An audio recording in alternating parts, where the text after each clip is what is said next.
Hi all, so today I'm using the Brahmi leaf to prepare the stir fry along with Palak. So these leaves are considered to be medical purposes leaf which is good for your heart, brain and skin.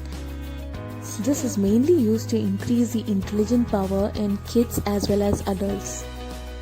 The cooking time of these are not same as Palak, so we'll have to stir fry these first and then add Palak. So let's see how to prepare this.